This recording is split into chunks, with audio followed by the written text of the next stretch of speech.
Well, hey there, friends. I'm your host, Penny, and this is Criminally Nerdy. How is everybody doing? I hope you're pumped heading into the week. Last week was a bit of a week for me. I've got to be perfectly honest. I am not okay. I just finished Three Body Problem on Netflix. I won't give any spoilers, don't worry. I'm a very anti spoiler person, but oh my god. I need to talk to someone. Not on the phone, like, don't ever call me, but my brain is melted. And now I'm 8 shades of hyperfixated. So, of course, I binged the entire series. I watched every inside the episode and like devoured every article I could find about it, like the production, just everything. And now I'm like, oh gosh, I'm going to have to read all 3 books, with all of my free time. But it's just my brain is not going to let this go until I have devoured every possible piece of information about Three Body Problems. So, yeah, if anybody wants to talk about it, reach out because I am not okay. Before we get started, I do have a surprise for you all, as promised. I have criminally nerdy stickers to give away. If you know anything about me, a free sticker is the way to my heart. It's pretty much the only reason I vote. I'm kidding. Like, kind of. Anyway, I have 20 stickers to give away. So if you would like one, please email me at criminallynerdypodcast@gmail.com with your address and I'll mail you one. Please do not DM me on socials. I don't check them very often.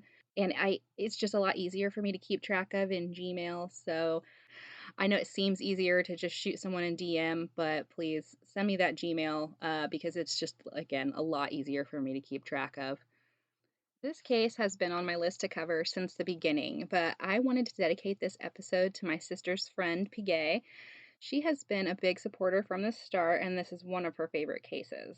I would also like to give a huge shout out to my dad's colleague, Monica, for gifting me some awesome new headphones, microphone set. I'm really excited. I hope the sound quality is a little bit different. I'm not sure if you guys notice, but I'm getting there. And of course, a massive shout out to all of you guys. Thank you for listening and spreading the word. I just can't put into words how incredibly grateful I am for all of you and your support to sit here and listen to me drone on about what I love. And yeah, you guys are just the freaking best. The case I have for you today is that of Elizabeth Short, also known as the Black Dahlia, one of America's most famous cold cases. Not just because of how grisly the crime was, but because of how difficult it has been to close. Some of my sources for this episode, and there were many, were Wikipedia, RollingStone.com, CrimeLibrary.org, A&E's Cold Case Files podcast, and the theory overviews from the books Black Dahlia Avenger by Steve Hodel and Black Dahlia Red Rose, The Crime, Corruption, and Cover-Up of America's Greatest Unsolved Murder by Pew Eatwell. On the morning of January 15th, 1947, a mother was taking her young daughter for a walk around Leimert Park in Los Angeles, California, when something caught her eye. She thought that it might be a mannequin laying on the ground. As she got closer, she realized that what she was seeing near the sidewalk on South Norton Avenue was a body. She quickly ran to a nearby home to use the phone. The dispatcher at University Division Police Station tried to get the woman's name, but she was so flustered she never gave it. When dispatch sent out the call, it was assigned to a patrol unit as a possible 390, which is code for stuporish drunk. At this time, it was not only common, but standard for local reporters to keep police scanners in their cars so that if anything newsworthy came across, they could be the first to scoop it. Los Angeles Examiner reporter Will Fowler and his photographer Felix Pagel heard the call go out. They decided to head that way, probably hoping for someone prominent to be, have had one too many and be passed out in a photo-worthy, embarrassing moment. They arrived before the officers and stood over the scene in a state of sheer shock. They were not staring at a passed out drunk. They were staring at a body that had been left in the likes of which no one had ever seen. The body belonged to a young, dark-haired Caucasian woman. She had been brutally mutilated. Her body was completely severed in two and drained of blood, leaving her skin a very pale white. Her face had been slashed from the corners of her mouth to her ears, Some refer to this as a Joker smile, others a Glasgow smile. Either way, it is brutal. She had multiple cuts on her breasts, her thighs. Entire portions of flesh had been sliced away in some places. The lower half of her body was about a foot away from the top half. Some of her organs had been removed and tucked underneath her lower half. Her body was posed with her hands above her head, and her arms had been bent at right angles, and her legs had been spread open. By the time homicide detectives Harry Hansen and Finis Brown arrived, the area was a madhouse of reporters, photographers, and other members of law enforcement. The scene had been severely compromised, so no one can truly know what may have been missed, but it seemed that it was fairly barren to begin with. The only things notable were tire tracks, a heel print from a man's shoe, and a cement sack with watery blood inside of it. Detectives assumed that since there was a complete lack of blood at the scene, the woman had been killed elsewhere, and this bag was used to transport her to this vacant lot.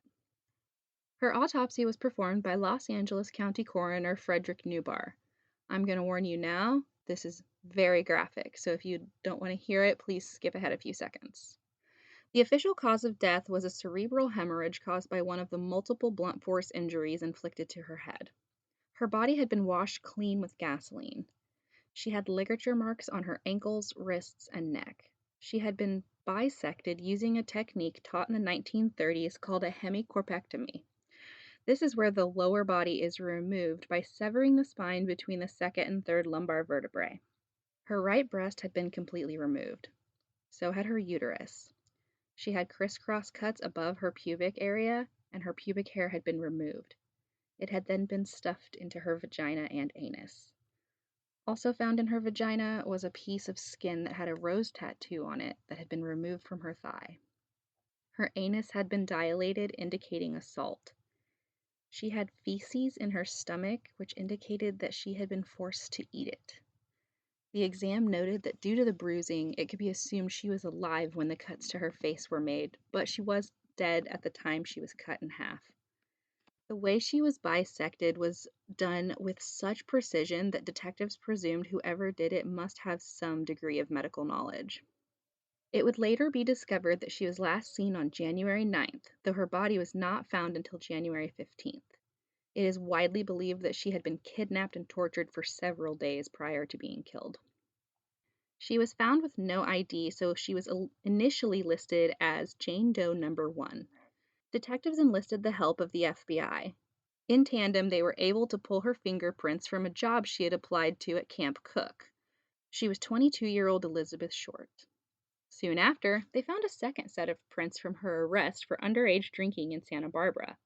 This information, along with her mugshot, made its way to the press. They went wild with this news, looking for any salacious detail they could find about her. And I'm just like, because of underage drinking, how fucking bored were you? Armed with the name, a reporter from the Examiner tracked down Elizabeth's mother, Phoebe. The reporter called and told her that her daughter had won a beauty contest so that they could gather information on the victim. It was only after they had probed Phoebe about her daughter that they revealed she had actually been murdered. Whoever the fuck made that call, just fuck you. How fucking dare you? I don't even want to know, what lies you had to tell yourself to justify doing something so low. But I hope that you never slept soundly again, you piece of absolute shit. Oh. She had last been seen by a man named Robert Manley, a 25-year-old married salesman that she had been dating, on January 9th. He had dropped her off at the Biltmore Hotel where she said she was meeting her sister. This was after she and Robert had taken a trip to San Diego together. Being the married boyfriend and the last person to see her, he was brought in on suspicion almost immediately, but he was released after passing a polygraph. This news is when the overeager involvement of the press and public just spun out of control. They labeled her many, many things, from a prostitute slash sex fiend to a tease slash lesbian. Because, of course, if a woman enjoys sex, she must be a sex fiend or a prostitute. And if she doesn't want you, she must be a tease or a lesbian. Just fuck all the way off. I am telling you, like, the little dick energy that wafted out of some of these articles I read was off the charts. Detective Harry Hansen didn't help to calm these rumors after he was quoted as saying, "She was a man-crazy tramp, but she wasn't a prostitute. There were all kinds of men in her life, but we were only able to find 3 guys who she'd had any sexual experience with. She was a tease.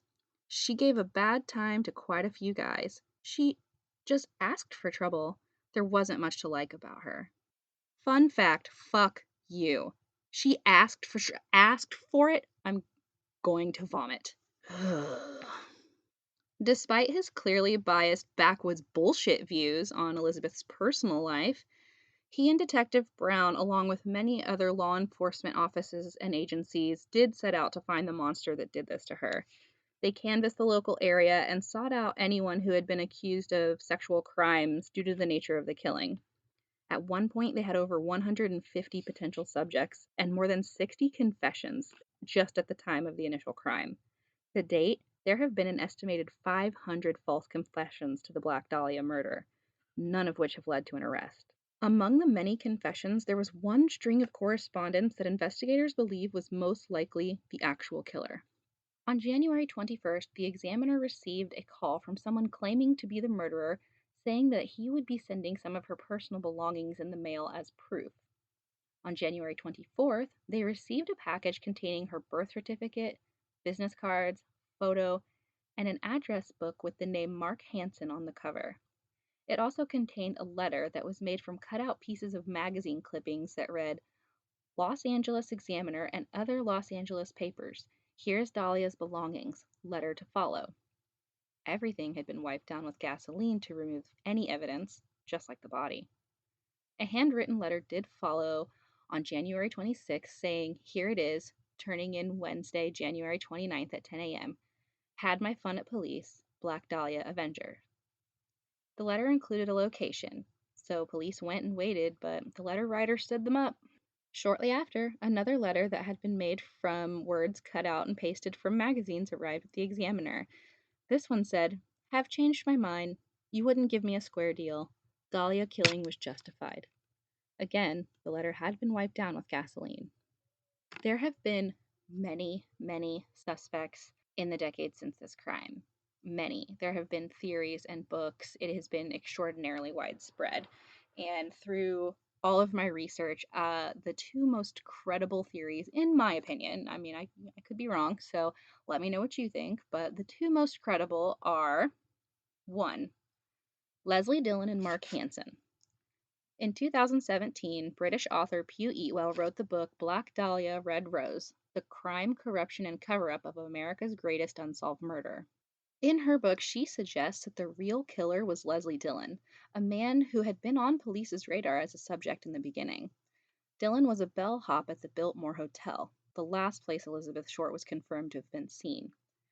She suggests that Dillon killed Elizabeth on the order of Mark Hansen, a local nightclub owner.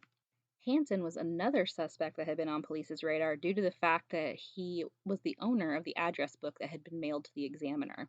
Elizabeth had previously stayed with Hansen a few nights, and he was one of the last people to speak with her on the telephone before she had gone missing. Eatwell thinks that Hansen may have been obsessed with Elizabeth and come on to her, but she rejected him. She also surmised that Hansen and Dillon were involved in crimes that maybe Elizabeth knew too much about, like potentially planning to rob the hotel where Dillon was working. Between the rejection and Elizabeth knowing a little too much about their business, Hansen instructed Leslie Dillon, who had previously been a mortician's assistant, to quote unquote take care of her. Through her research, she came to find that Dillon had known details about the crime that had not been released to the public, specifically the rose tattoo on her thigh. Dillon claimed that he knew about this information because he had been doing his own investigating to write a book about the crime, but no book ever surfaced. Despite the strong evidence, he was never charged with the crime. Eatwell believes that he was released due to Mark Hansen's connections to the LAPD, which was dealing with some serious corruption issues at the time. One final discovery that led Eatwell to believe this was a report from Henry Hoffman, who at the time of the murder owned the Astor Motel. This is where guests say that in the days prior to Elizabeth's body being found, a woman who matched her description and a man who matched Dylan's description had been seen at the Astor Motel. Hoffman stated that on the morning of January 15th, he opened the door to one of the cabins and found that it was covered in fecal matter and blood. In another cabin, he found a bundle of woman's clothing stained with blood. But he had just been arrested 4 days earlier for beating his wife, so he didn't report this at the time due to fear of any run ins with the cops. Like, how many wonderful dudes can we run into in this case? However, this is all circumstantial. Theory number 2, George Hodel. After his death in 1999, his son, retired LAPD detective Steve Hodel, was going through some of his dad's stuff when he found what appeared to be a photo of his father and Elizabeth Short. After finding this, he decided to dig in further. He had a handwriting analysis done on his father's handwriting and the writing from the handwritten letter that was sent to the examiner. Experts stated there was a strong possibility, but it could not be matched conclusively. His father had also been a doctor, meaning that he would have had the medical knowledge needed to bisect a body in the way that Elizabeth's had been. Further digging, Steve found several possible connections to Elizabeth Short and his whereabouts at the time she was killed. Most compelling was a receipt dated just days before Elizabeth's murder for the exact same size and brand of concrete as the bag that was found at the crime scene. When he took his theory to investigators, it was found that George Hodel had also been on the police's radar as a possible suspect in the crime. He showed up because in 1949 he was accused of sexually abusing his stepdaughter to the point where his home had been bugged. A transcript from the tap of his home reads, "Supposing I did kill the Black Dahlia. They couldn't prove it now. They can't talk to my secretary anymore because she's dead." I don't know why I think he talks like that, but I do, so roll with it. This suggests that not only had he potentially killed Elizabeth, but his secretary as well. I couldn't find much information on the secretary, so I really can't speak to it, but that's an incriminating statement. But just like Leslie Dillon, there was never enough concrete evidence to bring him in. Steve published the book Black Dahlia Avenger in 2003 with his findings. Some criticized that his theory was based on unsubstantiated suspicion. Others, notably head deputy for the LA County's District Attorney's Office, Stephen Kay, said in 2004 that they had enough evidence, though circumstantial, that if George Hodel were still alive, they would have enough to indict him for Elizabeth Short's murder. I have my own opinion on the matter, but I'll let you decide for yourselves which way you lean. Obviously, the villain in this story is whoever the monster is that did this to the young woman just beginning to find her way in life. 100%. But the media and their portrayal of Elizabeth was flat out criminal. They took a woman whose bright light was snuffed out far too soon and turned her into headlines. They drug her through the dirt just to sell some papers. 40s or not, I do not care. Do fucking better. Elizabeth Short was born on July 19th, 1924 in Boston, Massachusetts, the third of 4 daughters born to Cleo Short Jr. and Phoebe Sawyer. Her father was in the United States Navy and her mother was a homemaker. At one point, her father began to build miniature golf courses, but lost most of his savings in the 1929 stock market crash. In 1930, his car was found abandoned on the Charleston Bridge, and it was assumed that he had committed suicide. Assuming her husband to be dead, Elizabeth's mom began working as a bookkeeper to support the family. Elizabeth had chronic bronchitis and asthma. Because of this, doctors suggested that she move to a more mild climate, so she ended up spending winters with family friends in Florida. In 1942, Elizabeth's mother received a letter from Cleo that revealed he was, in fact, alive and had started a new life in California. At age 18, Elizabeth relocated to Vallejo, California. She reconnected with her father, but from what I found, their reunion was short-lived. Afterwards, she struck out on her own with dreams of being a star.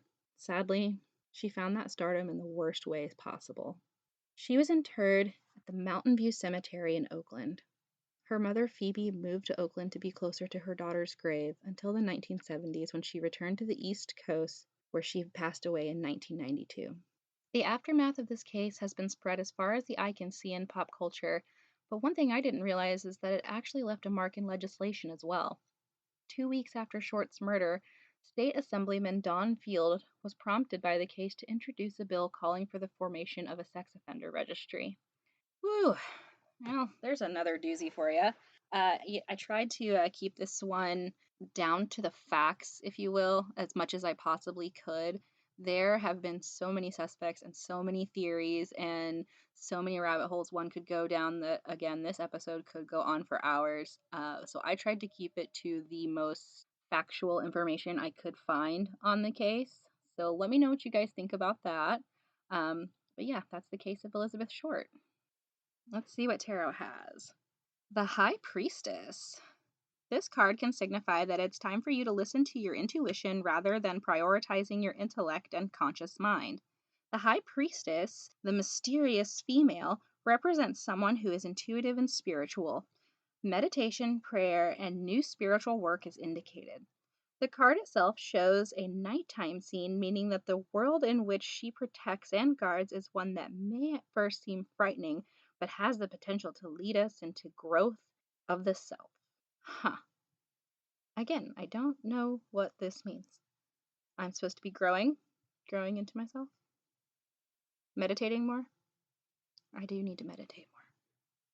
Who knows? Again, I know fucking nothing about tarot cards, so if somebody wants to tell me what any of this means, please feel free. Let me know.